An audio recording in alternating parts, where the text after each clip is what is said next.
All right, we're going to look at a practical application of where we would perhaps use a lowest common multiple or greatest common factor.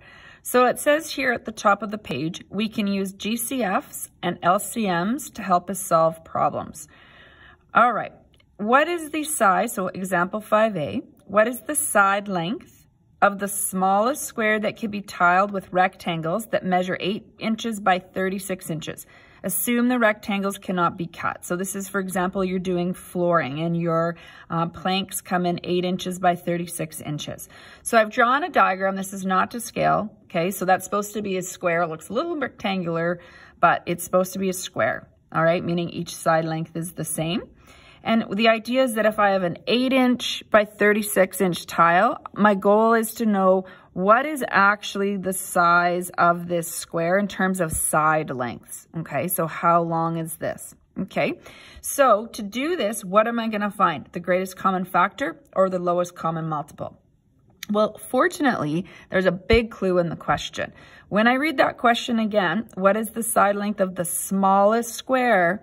If it says the smallest square, that's linked to the word lowest. So that tells me I'm finding the lowest common multiple of 8 and 36. Remember that the lowest common multiple ends up being a larger number than the two numbers given. So to find our lowest common multiple, we're going to do like we did in the previous examples, and we're going to do our factor trees. So we have 4 and 2, 2 and 2. So again, my product together would be 2q when I write those as product of prime factors. 36, let's use 6 and 6. You could have used 9 and 4 and a couple other options. 3 and 2, 3 and 2. So when I write this as my product, I'm going to have 2 squared times 3 squared. So my lowest common multiple, remember I need each base number in the list. So I have a 2 cubed and a 2 squared. So we're going to use 2 cubed times 3 squared. So we don't need a calculator here. Again, we want to practice our cubes as well. So 2 cubed, 2 times 2 times 2 is 8. 3 squared is 9. So 72. So what that means is this has a side length of 72 inches. I'm just going to make a little bit more room on the side here.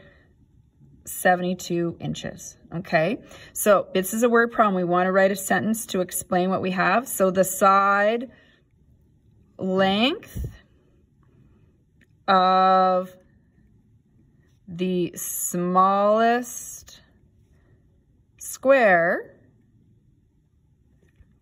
is 72 inches. The units are based on the question inches here.